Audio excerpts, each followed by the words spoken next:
I'm gonna say this afternoon we're here with Mattie McCartney, 21, Yep. student at Western Illinois, and Queen. How many times? 3 times. Time Queen for now. Maybe more in the future. We'll see.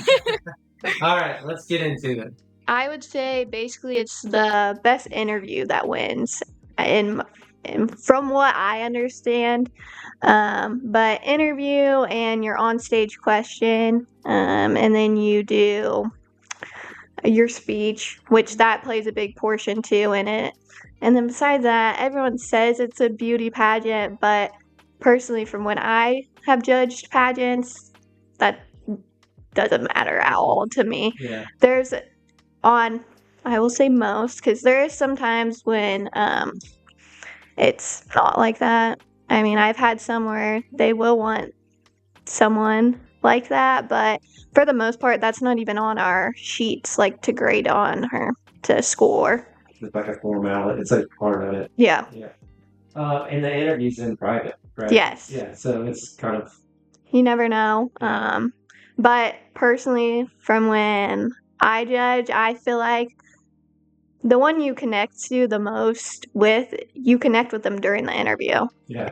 And then it sounds bad, but you end up almost paying more attention to them on stage when you connect with them.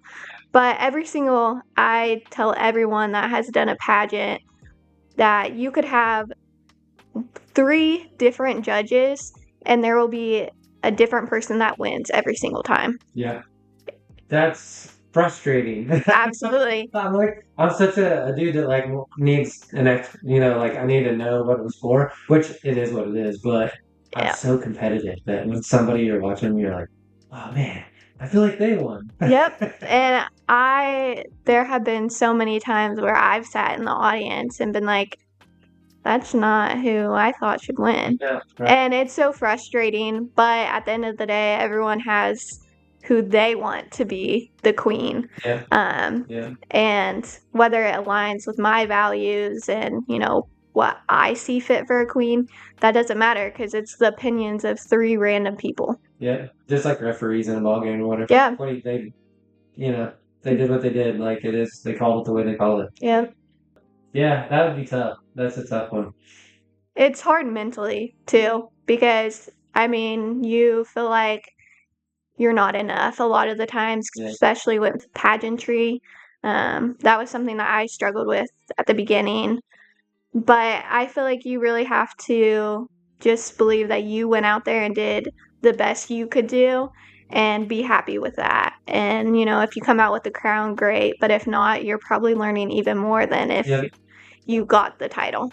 I wondered that. I was going to ask you, like, what are you learning from that? You know what I mean? You're just learning patience and just like... Oh, yeah. And have learned that it's all in God's timing when it comes down to it. I have been lucky to have had 3 titles, and each year has been very different from the other ones. I've had good experiences, bad experiences, but at the end of the day, I grew as a person. Yeah. And that was what really mattered to me. I don't do it for the shiny crown on my head. It was more of a personal growth for me and to realize, I'm bigger than myself. Yeah, I'm big on that. Like, I'm big on like challenging yourself because, I love that because you're in life generally people just wait for challenges. Oh, They absolutely. just sit back and wait for them. And so then when they come, you always overcome them and you always grow from them, right? But I feel like successful people are like people that like have purpose are they're like getting after it. They're like seeking challenge. Absolutely. And I see that as what anything that we do, like what you do, or anything spiritually or anything like that. It's like just look for the challenges. Yeah. Because you're gonna grow. Oh, absolutely. So. If you would have told me 5 years I'd be where I was today, I would have told you absolutely not. I was not going to get on a stage. Mostly because of my dyslexia. I didn't want people to make fun of me. Yeah. It was bound to happen that, I would stutter on stage or I'd mess up a word. So for me, that, like, even just being on that stage the very first time was really a point where I kind of overcame my own worries and my own weaknesses. So that's why I did it, and everyone has their own reason for doing it. But I think it's all about just growing. Yep. I love it, man. That's what I'm all about. And if you watch any successful people, it's always like that. They just try to cram as many challenges in the shortest amount of time because they know that it just keeps growing each time. I finally figured out that you don't always have to, that we have so many rumors in Pike County, no matter what you're doing. And, I learned to stop explaining myself, to stop trying to, fix whatever people say, because at the end of the day, if they knew me, they should know that it's not true. And that was a really hard thing. I had to let friends go, and it's hard. And I really struggled through that. And we all have our breakup too. I had one of those that I was a hot mess, basically. And I really wasn't sure where to go from there.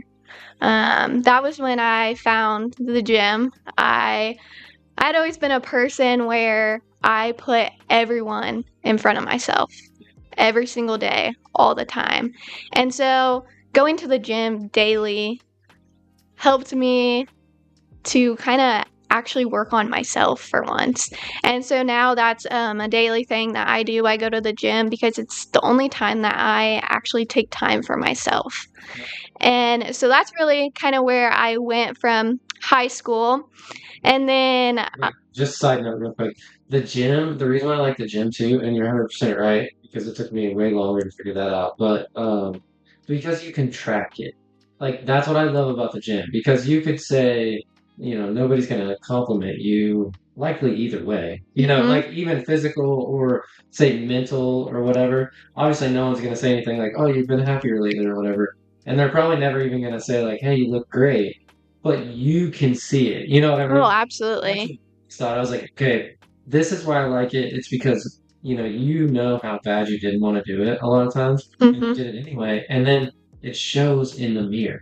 Absolutely. And so you don't have to. No one else has to prove it to you. Like you've already proved it to yourself. That's what I love about the gym. Yes. And a lot of people that haven't done it, that you get a lot of mental gain out of the gym as a like secondary Hmm. from the physical, but the physical, and then even Ashley says she talks about we're image bearers, Hmm. and I know that's true because if you had somebody in the gym that was like, I am whatever, like they'd already decided they're like, my metabolism's slow, or like I'm destined to be fat, Hmm. they would, Yeah. it was just like, okay, well, you've already decided. And then a lot of what I grew up with was like Jean-Claude Van Damme movies. And Hmm. so like that was what I saw. You know Hmm. what I mean? And I was Yeah. like, yeah, I could totally I could totally do that. It didn't seem like out of reach. Yeah. And so like that was my image. But anyway, that's the physical has always I understand it's just physical. But that stuff is like so trackable, especially to a dude. I'm big on like stats. I feel like the gym has helped me mentally a lot too. Just with being a better person and taking, my time to really focus on myself. And that's what I have loved about the gym. Of course, the physical aspects of it. It's great. I feel good. Yeah. I feel accomplished when I go to the gym. And so some days you really don't want to go. No, man. And those days, yeah, sure, they're hard, but after it, you feel so much better. So it's like, why wouldn't you? Yeah. Yeah. And it's just like I was saying, I walk in the mornings and I like talking. The brushing your teeth used to be hard, but it's not even it's what I do every day. And so I've done that fitness stuff for so long that people are like, oh, I know how you do it. I've literally done it every single day. I never take a day off. Every single day for like 12 years. So this is what I told Ashley. I was like, it isn't actually that hard anymore because it's like when it was hard to brush my teeth. That's what I do every single day. Mhm. It's not Exactly. hard. It's just what I do. And so there's some light at the end of the tunnel for people. It's like if you could just do it every day for like 5 years, Yeah. then it'll just be who you are. Mhm. And then And it becomes your norm. yeah, for the rest, and you could just do it for the rest of your life. Yeah. Yeah, I love that stuff, if you can't tell. And the mental too. I did so I'm into the Spartan races. I've just started putting those medals somewhere. And so I'm doing a Spartan Ultra Awesome. in April.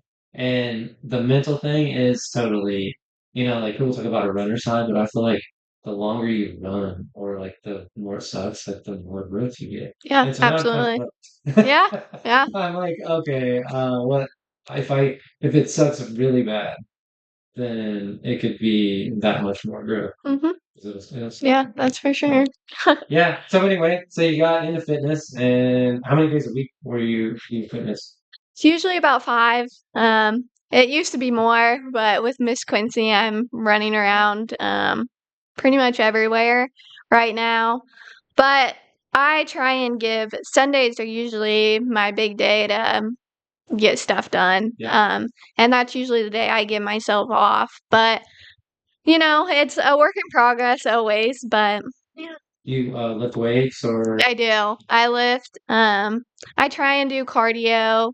I usually only do that maybe 3 days a week, yeah, but, you know, I have actually worked with Jane here recently, just with she kinda told me where I needed to go because actually in the Miss America opportunity, we have a fitness portion. So that was I wanted to be in better shape, and I had to, put in a lot of work to get in that shape, but it really helped me in the long run and, I've been able to maintain it, and so that's been really awesome for me. yeah. So you've already run from. Yes. Oh, okay, all right, cool. So is that a yearly thing that you can do that? So, yes, I could run up until I'm 27, 28. Cool. However, I think this is it for me. The Miss America opportunity is great, but also I am a college student, I'm applying to grad school, and so there's just a lot of things that go with that, but it is an amazing opportunity, Yeah. for girls. You're through that, or you're in the. So I don't officially give up my title until January 17th.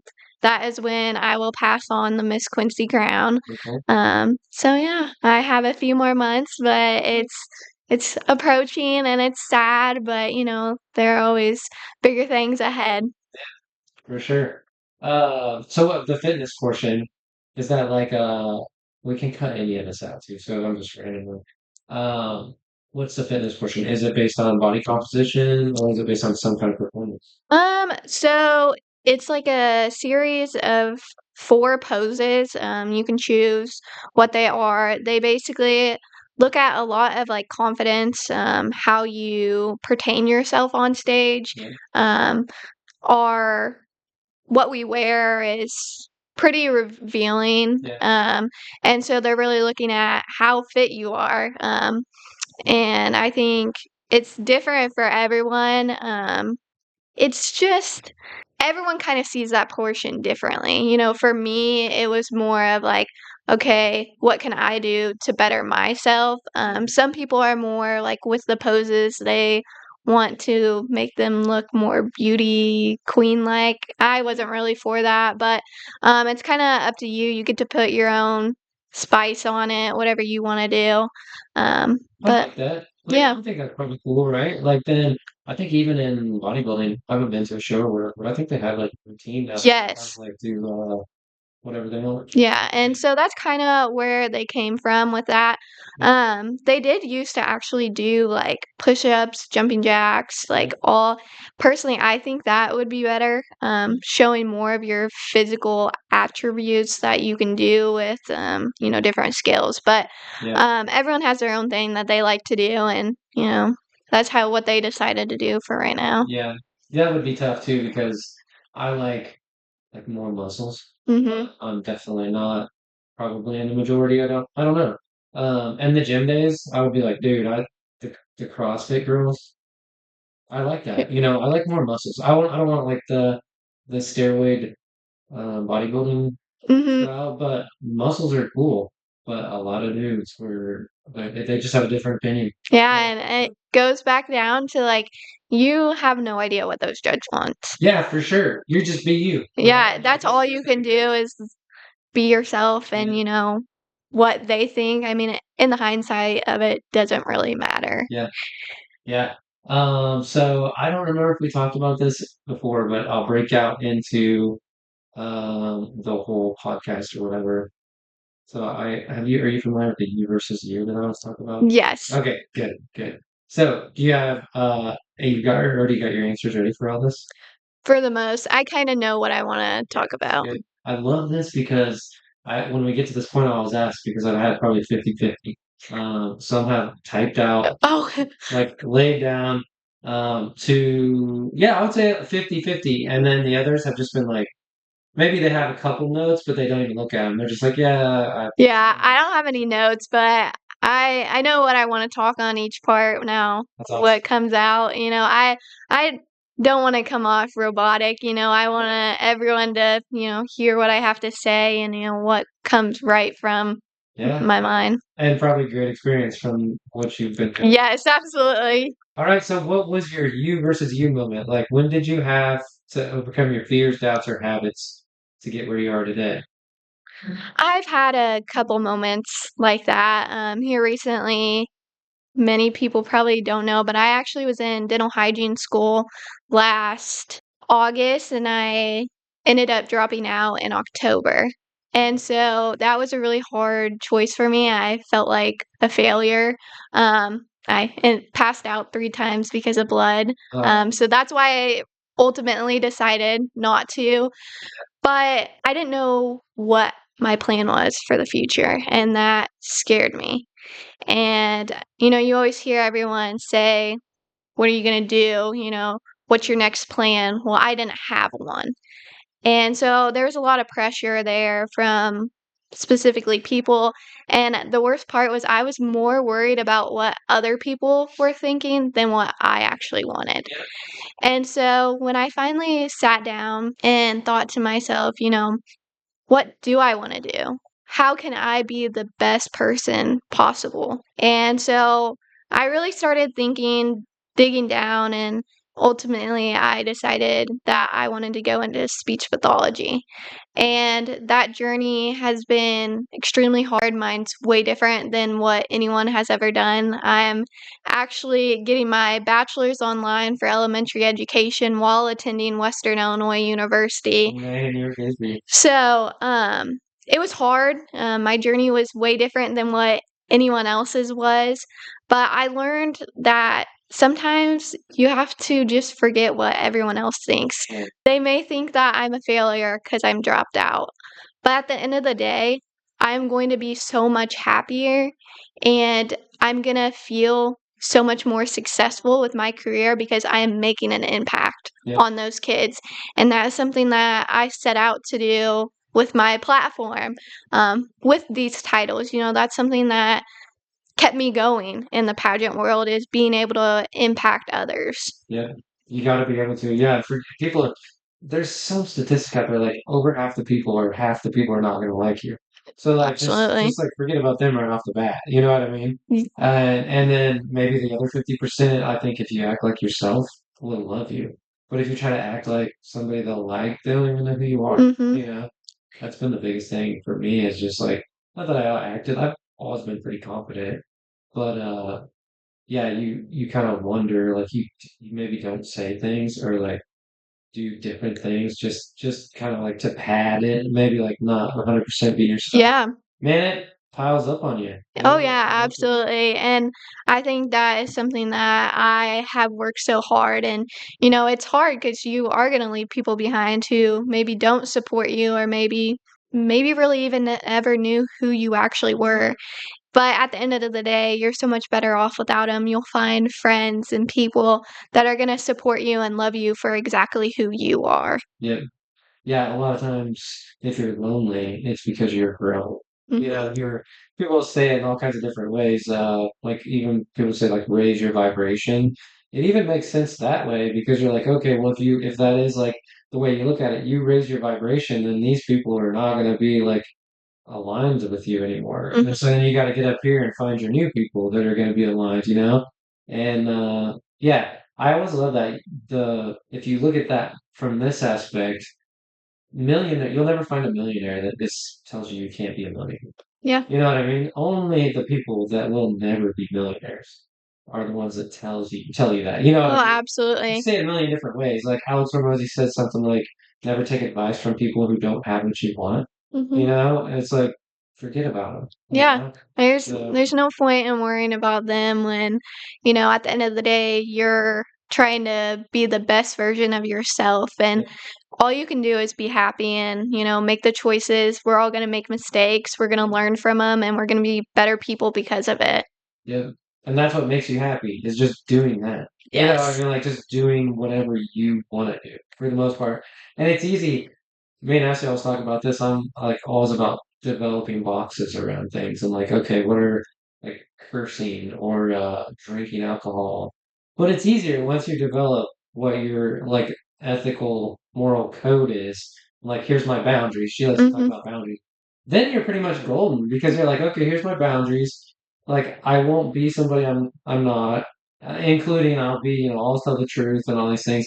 Then you just like, okay, this is my box. Mhm. Out inside of that box, I can do anything I want as Yeah, long as it's. absolutely.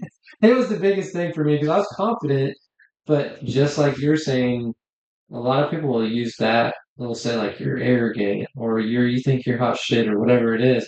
Yeah, there's a way to like kind of push you down Mhm. because you're about to rise up, Yeah. and it gets to the point where they're like you're arrogant, and I'm like no, I'm not. Like you're awesome, you know what I mean? But also I'm awesome. So don't even push me Absolutely. down, you know? Absolutely. That has been something that has always been said to me, and that has weighed on me because it, at one point, made me feel like maybe I wasn't as impactful or I wasn't making a difference in these people's lives that I thought I was. But then I realized, I'm not my last name. I'm Mattie. Hmm. I'm Mattie McCartney, and I'm making a difference in the best way I can. Yep. And I feel like people who are saying those things, they don't actually know me, They probably a relative of some sort, yeah. but you have no idea who I am as a Yeah. person. And so that's something that I always say is you are not your last name. Yep. Yeah, it's true. If you want to be, you'll end up, if you want to be your last name, you'll end up that dude, that's 50 still talking about high school or something like that. You know what I mean? Rather than just being like whoever Yes, he is. exactly. That always drives me crazy. I'm just like, okay, cool, but you got the whole rest of your life, you can do whatever you want. Absolutely. So everybody always does that, and I think that's definitely like little you. And I've even told people, I'm like, every story you tell me, you're a victim in it. I'm like, that's how I know. That when you tell me like you're only successful because you started with money. If I would have started with money, I could be rich too. Or what, we've all Mhm. said stuff like that. Like at times or your genetics is what I wish I had your genetics. I'm just like, well, if you want to be a victim, you can always be a victim. You can find something to be Mhm. like, oh, my metabolism is slow or whatever. Yeah. So I think, yeah, whatever you are, just be that. Just Yeah, always be and that.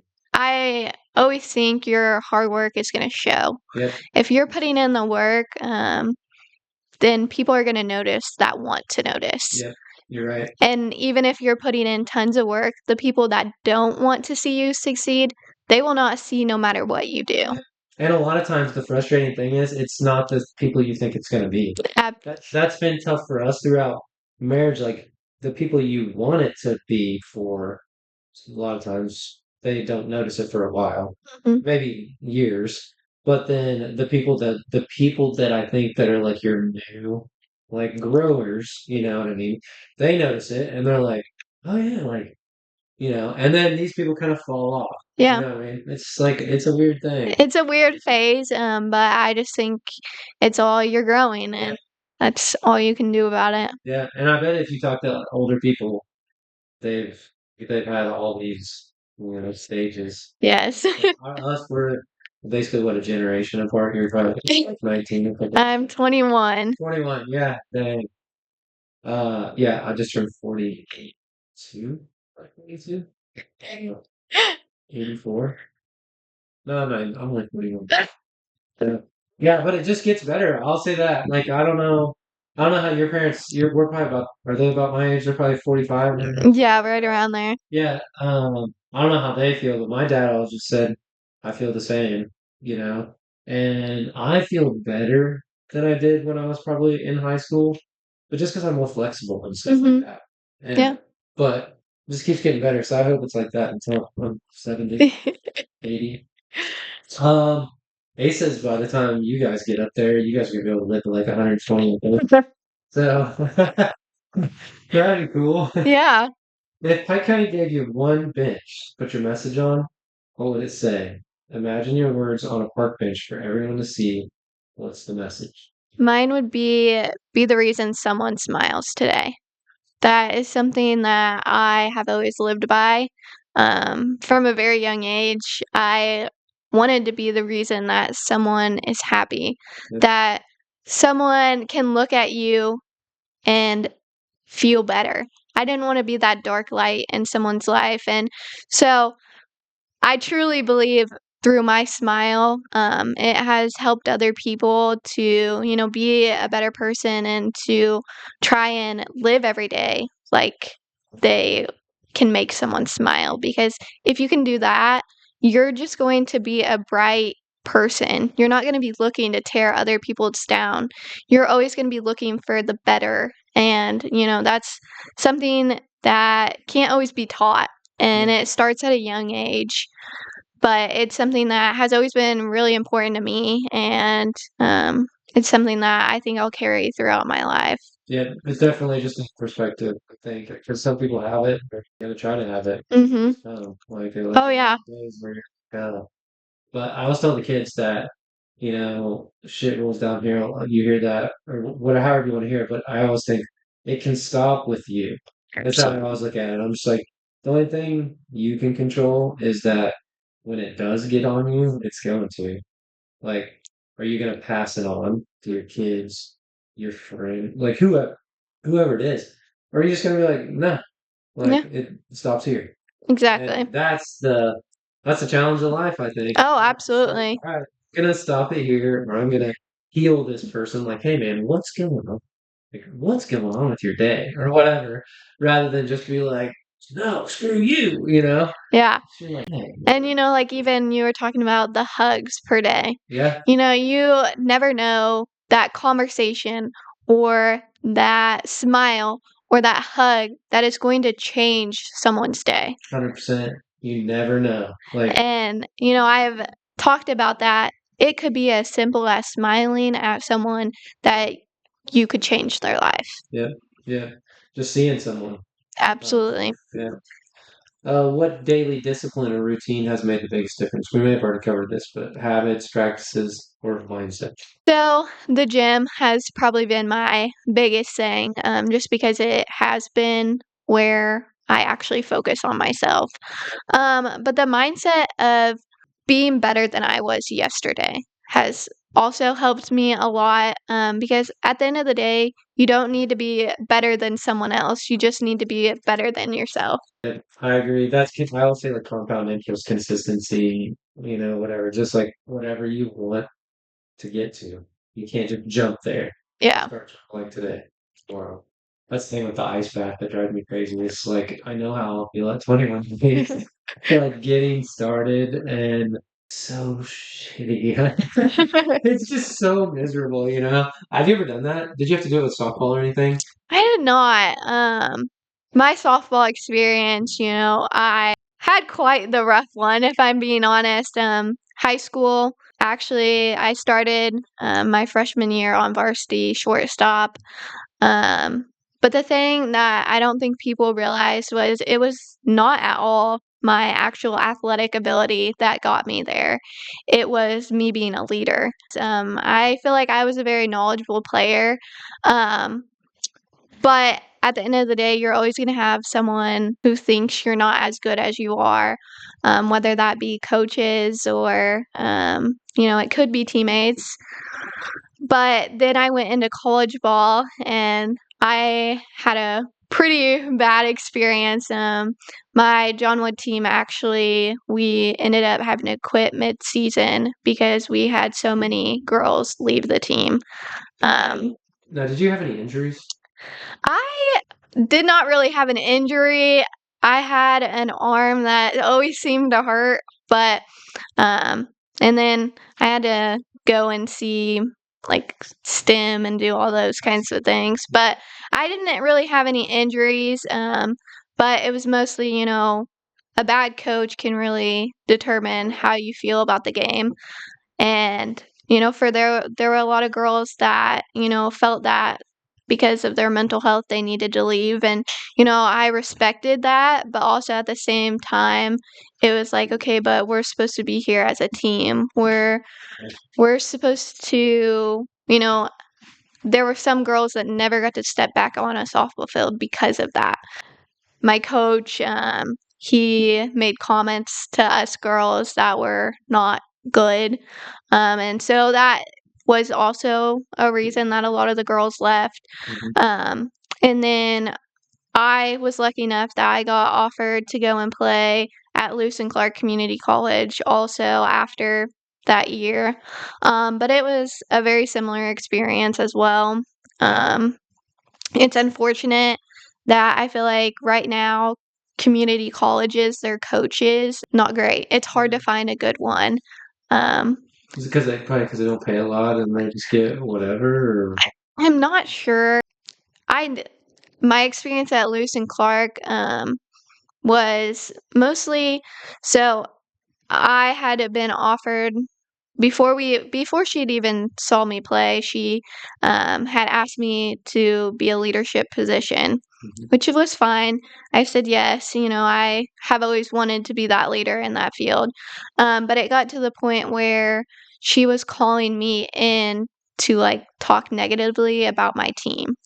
And I don't do well with that because, in my opinion, you're only as good as your weakest teammate. yeah, And it would have been one thing if, it was something that I could help them work out, but it was things that were in their personal life that one should never have been told to me, yeah, and two, I should have never been put into that position.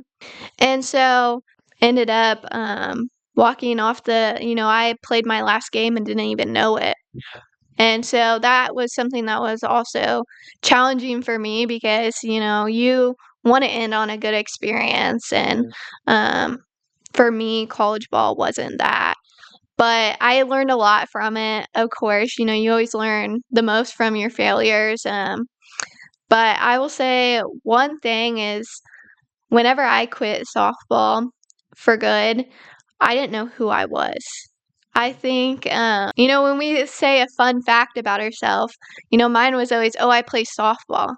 Well, I remember the first time I got asked, and I had no idea what to describe myself as, what to say.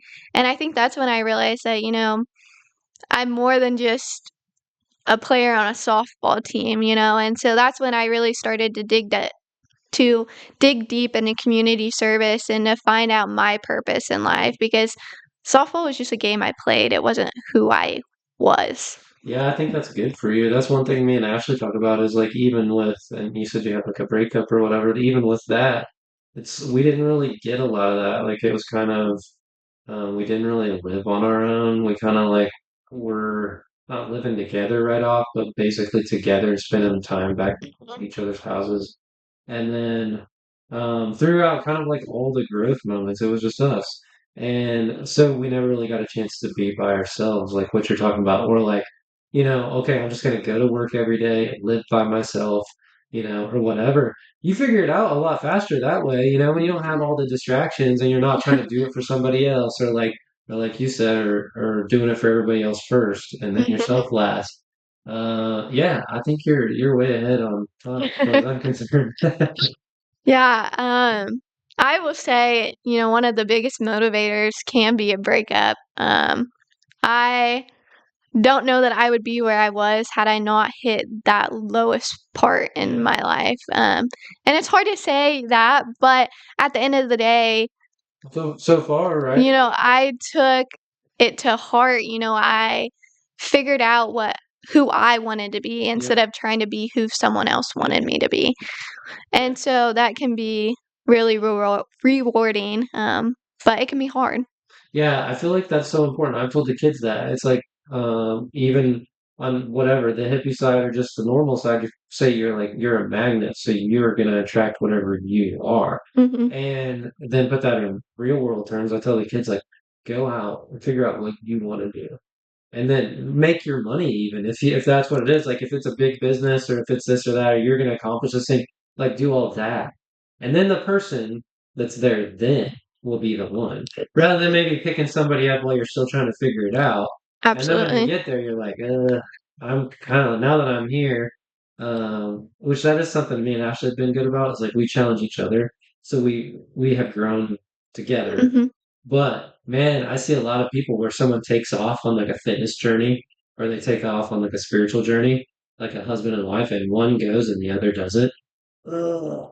Same Yeah, that same c thing, as you grow, you're like you might get there and be like, I don't know yeah. if I even like you. Yeah, and I think it's important to have, your alone. Yeah. Sometimes you have those moments where you need to be by yourself. I didn't see anyone for 2.5 years, if not longer, after mine because I was working on myself and, I took the time to really grow. And I didn't think if I would have tried to rush into something else, I may not have grown as much as I did. And so I'm really thankful that I did take the time to figure out what I wanted and who I wanted to be. Yeah, I definitely think that's great. That's just a great clip right there and advice. And, all right. How do you balance building your work or school or your extracurriculars with caring for your people? How do you pencil in family, community? My parents and also my grandparents really taught me about community service early on. My grandpa Denny would go and snowplow people's or older people's driveways just because. Um, and I always saw that growing up. Same with my dad. He would go and snowplow people's driveways. And so I think growing up in a family like that where we were always taking care of other people, it really brought community being able to help your community like my eyes because I don't think that happens everywhere. Um, so that was always in the back of my mind, that I wanted to help people, I wanted to make a difference. Um, but as far as keeping that balance, it's hard when you're busy. Yeah, You know, I think it's all about setting your priorities straight. yeah, And so right now, I am attending two different colleges. I am Miss Quincy, so I have a lot of responsibilities with that. But the thing is, you can't get back time. yeah, And so I make sure to spend as much time with my family as I possibly can. Um, we lost my grandpa 2 years ago, and I remember feeling so thankful that I had spent the time with him yeah, that I had. He was at every softball game. He watched me from afar, and I can't imagine my life if I didn't make time for that. And so leading forward, it has really made me, pay attention to that, make sure I'm getting the time with the people that I need. As much as I am working on my schoolwork and being the best Miss Quincy I possibly can, at the end of the day, you have to make time for the people you love also. And I think it's a lot of just balancing and trying to, you know, make time for the things that are most important to you. yeah. Yeah, I think so too. I think that what I did is there's a lot of people that'll take your energy on BS and stuff like that. So I just was like, okay, I got a lot of energy.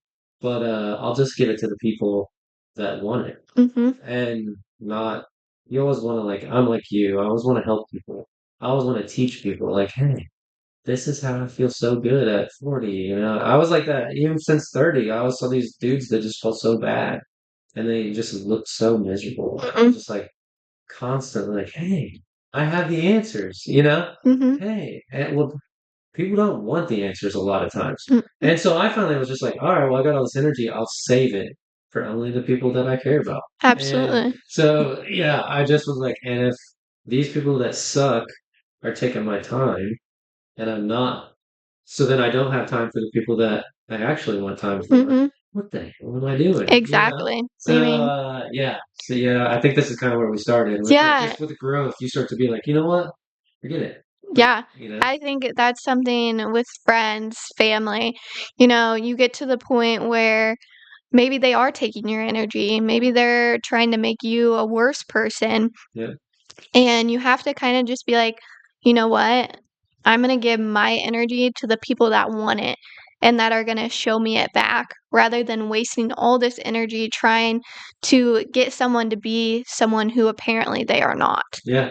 Yeah, and Because not everybody wants it. exactly. I think that's the toughest thing for us, just to be like, I'm going up, right? Hmm. Like, are you coming along? Like, you're welcome, you Exactly. know? I'm always here to Yeah, give you that advice and to try and help you along the way. yeah, But there's only so much energy you can give them yeah, without breaking yourself yeah, too. yeah. You're like, I'm going. So you got to make a decision. Are you staying here or are you going? If you're staying here, cool, peace out. But Yes, I'm still going. exactly. Like, that's what I always think. I'm not gonna let you. You're an average of the five people you spend the most time with. Hmm. And so no one wants to be the person that drags that, hopefully not, that Yeah. drags the five down. I always at least want to be in the middle. Hopefully I'm doing my part, to bring the average up. But yeah, I've got to the point in my life where I'm just like, if you're dragging me down, get out of here. Yeah. I got things to do. If you could gift one experience from your journey to our listeners, what would it be? A tangible lesson, a resource, or a story? So I have struggled with dyslexia my whole life. I felt really alone. Growing up, I didn't even know other people had dyslexia. I thought it was a me problem because no one talked about it. And when they did talk about it, it was always negative, like, oh, something's wrong with you. Yeah, And so that resulted in me not telling anyone until my senior year of high school, kind of. second grade. Second grade. Wow, they got it early at least. They did. Yeah, good. Um, and so Who was your teacher? it was Miss Bigley. Miss Bigley, as in Brandon. Yes. Dude, Michelle's awesome. Yes. And so my grandpa was actually the one though that he was a teacher. And so I was reading to him one night and I could not figure out spaghetti to save my life. Like it had been in my vocab words, I could spell it, but I didn't like realize that that's what I was reading. And it clicked in his mind, and he was like, "I just wanna go and get her tested. We'll just see." Yeah, And so he took the steps and, he took me up, and I think I went to Peoria and got tested, and sure enough, I had dyslexia. Um, and so when I didn't tell anyone, I was embarrassed. There were times where, a teacher's kid found out and they made fun of me for it. And so, you then kind of go into your shell and like you don't come out. And so that's how I really felt until my senior year of high school, which was actually where I told my story of dyslexia for the first time, which was actually in my first ever pageant that I competed in. yeah, And so that was the first time that people even realized that I had dyslexia because I had hidden it very well. I didn't want anyone to know. I didn't want any accommodations. I wanted to work harder than everyone else to prove that I could do it. yeah. And How did you feel after you did it? After you, it's, looking back, I still am amazed that I did it because, I would not be where I am today had I not taken that step. It seems so simple to everyone else to do a pageant, but to someone with dyslexia sharing a story that they've never told anyone before. It's a whole different ball game. And so I, really grew with that and through pageantry, receiving my first crown at Miss Pittsfield, which is where I gave a speech for the first time. But the impact that I would want everyone else to receive would be when I met a little girl named Malin. I had given the speech at the Miss Illinois County Fair Queen pageant, Okay. and I gave a speech about dyslexia. Well, after I had a little girl, she was 11 years old, she came up to me and told me her exact words, which will forever be in my mind. Until I saw you on stage, I didn't believe I could succeed like everyone else. That's awesome. And I just happened to think, what is dyslexia? Let's clip this up. What is dyslexia? So dyslexia looks so different for every single person. Okay. There is not a specific thing. For me, I think anytime I talk about dyslexia, they're like, "Oh, so you switch your B's and D's." Yeah, that's what I thought. And that's a very common thing that people think, but it goes so much farther than that. Really, in the hindsight of things, it takes someone with dyslexia 2 times longer or 2 times harder to do anything that you're doing. I remember when I was little, I would come home from school and be so exhausted because my mind had to work so much harder than everyone else to comprehend something, to learn anything. So it can look like struggling to read. You could trip over words. You could have trouble spelling something.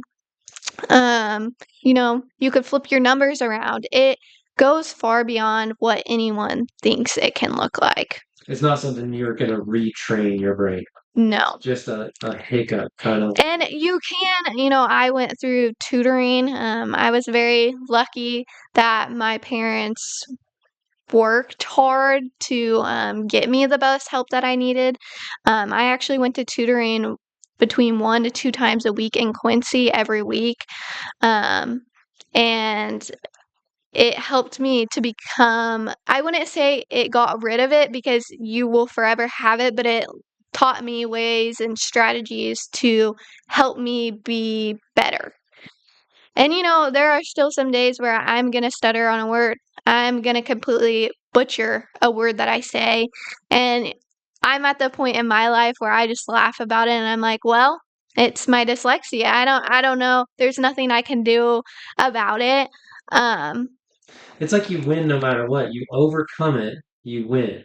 You share it with others, like you win. You know what I mean? Like you share the weakness, you win.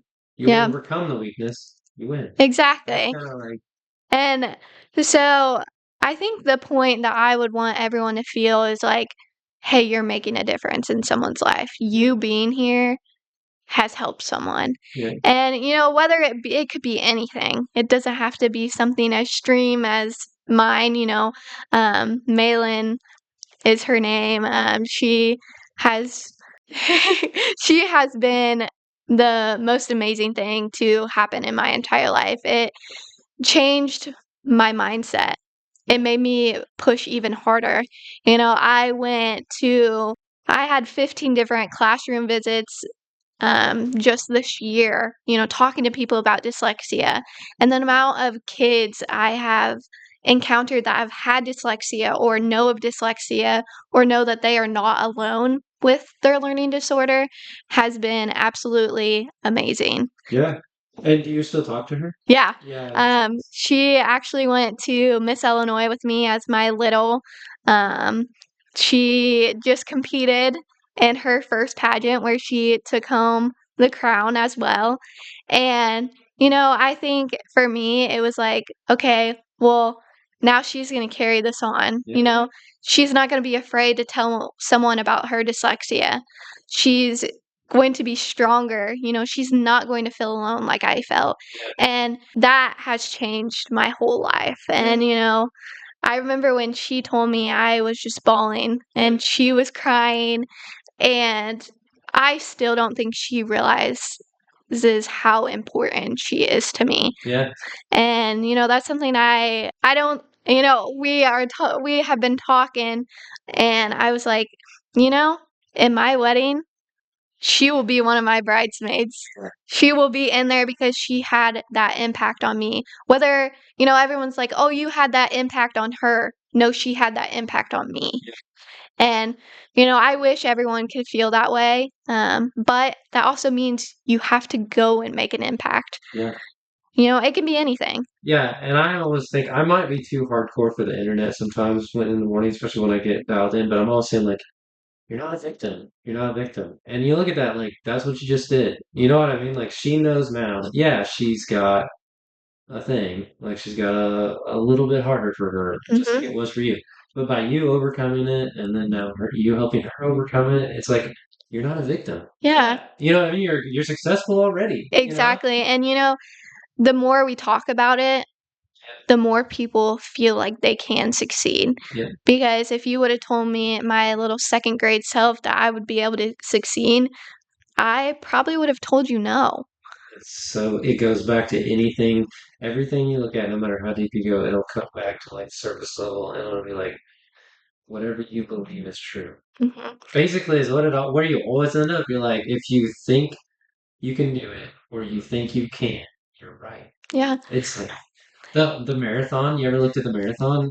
It's like I can't remember the things, but like sub 2 hour marathon was like said to be impossible. Mhm. And then one dude did it, and in the same year, it's something like 8 or 10 others did Exactly. it. And I was like, Exactly. that proves it right there. And once people were like, oh, it can be done, Yes. then they're like, Roger that. Yeah. You have to talk about, these things. We have to talk about it, or no one's going to know they can succeed with it. Yep. Everyone's going to keep to themselves. Yep. And I am a big believer, though, that the school systems have to figure out how to help these kids, Yep. or else they're going to continue to feel like they cannot succeed. Yeah. So first, what is that? Do they need to have stuff read to them? Is that what? So they should have a 504 plan if they have dyslexia, which could get them a various of, um, you know, accommodations, Yeah. but it looks different for everyone. I think I would have benefited from having extra time on exams and tests because I also had anxiety, which goes along with dyslexia. Yeah. So I would see other kids finishing their exams, and I would think I needed to be done that second. And Yeah. so I would race through it. But also, for me, being maybe in a quiet room would have been beneficial for me to actually focus. But, those things weren't offered to me because I was a straight A student. But what they didn't know was I was working harder than everyone else, staying up till 1, 2 in the morning as a third, fourth, fifth grader, and that's not normal. Yeah. That shouldn't happen. But, it taught me hard work, that's for sure.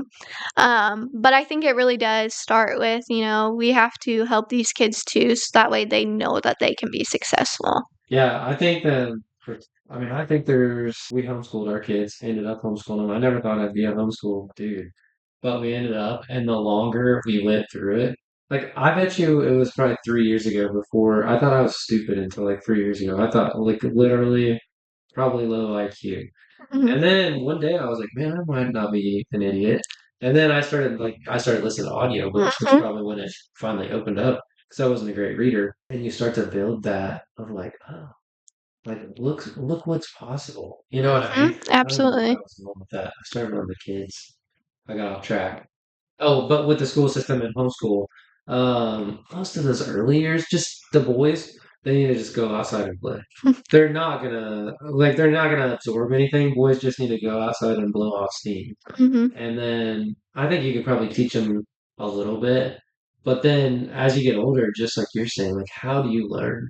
Yeah. That would have been if somebody would have been like, you can listen to audiobooks and then write a report. Turns out I actually kind of like to write, Yeah. but it's hard to write when I never read the book. Well, You I know, think we're so focused with, kids fitting in this for perfect sure. box. And, there's no way that these kids are fitting in that box. You know, as I'm going through, the education system right now as well with getting my bachelor's, it talks a lot about, differentiated materials or different classroom aspects that you can change. And that's something that needs to be brought to attention because that's how we help our students. Yeah. Not everyone is going to learn the same, and being that source for them can really change their lives. I've had teachers completely change my life. Maybe they helped me work out a problem and showed me step by step because that's what I needed. Maybe that's not what everyone else needed, but by taking those extra steps, you can really change a person's life. It is. It's like being aware, isn't it? It's like if you have the teachers that are truly present and they're like, they see what's going on, which is like everything in life. I'm not blaming just teaching. Oh, They absolutely. they just see, oh yeah, hey, I had Mr. Bourne, not the Mr. Bourne from like the newspaper, but his brother was a good storyteller, and he was the history teacher, and just that one quality, dude. I like absorbed everything Yeah. because he told it in like a story form, and I'd be like, hey, if you're gonna teach it like that, I'll sit here every class, and I just kicked back, and I did well. Yeah. But if it was like go read chapter one in American Government or something like that, nah, Yeah. I'm done. No way. Yeah, and every kid is different. And Yeah. I think that's what we have to try and figure out how to help them the best way we can. And, as a teacher, you can't help everyone. I mean, it's inevitable. There's only so much time in a day, but there are steps that we can take to, help our students more. Yeah, I think so too. With all the technology, surely we can get someone to read the books or get audiobooks. I love audiobooks. I've listened to like 150 of them. Wow. I used to drive all day, every day, and I Um, got on an audiobook kick. Literally, I think I could look in my Audible, but I think it's like 150 books. And that's awesome. it was in specific subjects. I got on like Navy SEALs, and then I got on. Then I was like, okay, different eras of Navy SEALs. I got all the way back to Vietnam, and then it switched to like a new thing. And then once I got so deep, a lot of those guys that were very successful would get out or spin off, and they started doing ultras. Oh. And so then I was like on to ultra, and then I just took me down this rabbit hole. But basically, everyone was a rock star in whatever they were doing. And it just took me to a place of like, okay, the only way that you're going to continue to grow or like have the dog inside or whatever you want to call it is like you got to challenge yourself. Oh, absolutely. Just push, push, push. Yeah, No, you can't. exactly. You know? I told Ashley, I was like, the dog, or like to keep your true self. She's always talking about your authentic true self. Um, I think you have to live there and you have to be healthy, which by living the way that I do and we do and staying healthy would help you keep your spirit. Yeah. Because like I told her, I was like, I don't know. She's always trying to get me to slow down. And she doesn't say me, but I know that I'm on the list. She's talking like broadly, not everybody. But I know that I'm busy to her. And finally we were on a walk the other day and I was like, here's the deal, like I want to hit the wall. And she's like, what? And I was like, hitting the wall full speed is the way it should be. And so I'm like, so all this stuff I'm doing is like keeping that dog inside. What? You know what'll take the dog from me, take my spirit? And she's like, what? I'm like, 10 years in the nursing home. And she's like, huh. And I was like, the wall looks pretty good. I was like, wherever the wall is, it could be 70, Yeah. 80, 90. I'm good with it, but man, I want to go 1,000 miles an hour and then like, whatever. Well, and I say, you can't get back time. Yeah. From, everyone's always like, why are you like doing all this stuff? Why don't you take a break? Why? And I always tell them it's because I'm never going to be this age again. I'm never going to do these things again. These opportunities are never going to come again. So why not take advantage of every single second I have to do these things? Heck yeah. Because I think if there's one thing we've learned just these past couple of years is that life is short. We have lost so many great kids that have, if you notice, have each had such an impact on someone. They are so young, but they had an impact. They made a difference in a lot of people's lives. And I think that we have something to learn from them, because if they were able to make that impact in the short lives they had, shouldn't we be doing the same thing with the long life that we've been granted? And, that has been another thing that I think, you changes your mindset. I was really lucky enough to know Reese. I got to, when she was playing softball, I helped coach a little bit, and the spark in her eyes, the difference she made in people's lives. I think she taught us all to be better people, to not take time for granted. And I can't stress that enough to other people, continuing to be like, today might be our last day, so you need to make sure that you're making it count. Yeah. Do everything you can. Yeah, are you going to be tired at the end of the day? Absolutely. But isn't that an accomplishment? Yeah. To be tired? Like just today, what did I go this morning? I went to a Veterans Day in Quincy. I was in a parade, and I come back here, and maybe I didn't have time, but I got on this podcast, and then I'm turning around and going back to Quincy. And people may say I'm crazy for that, but the thing is, when am I ever going to have this opportunity again? Yeah. Yeah. And you got nobody else to worry about right now, right? Like you're like, hey, I'm gonna do this thing, set the bar high. Absolutely. I think that's huge. I think that's a great message for everybody you taught, like Reese and everything, is just like never settle. Yeah. You know what I mean? Like just, and that's something that she has taught us all, and I am lucky to have known her. I don't know, it's just we have to live like them, whether it's be that smiling face in the gym, maybe it's be that goofy person. They each have had something to offer to all of us, and I think we can learn from it and try and be more like them. And I think that's something that everyone needs to hear. I think so too. Yeah, it's just do better. Yeah. That's what I always tell Ashley. I was like, I don't know. That's the only thing that I know is just like do better. Yeah. Than yesterday, like even if I make mistakes, I'm just like, yeah, whatever. I made mistakes, but like I'll just do better, like I did yesterday and did before that. Absolutely. I think this went great. What do you want to represent? Like, what do you want to be like? Humble, chill, hometown. I think I mostly just want to be like more inspirational, like and real. Like I don't I'm everything is coming from, experiences. We don't always have people that are real. I mean, let's be honest, half the people are trying to fake through things. Thank you for watching.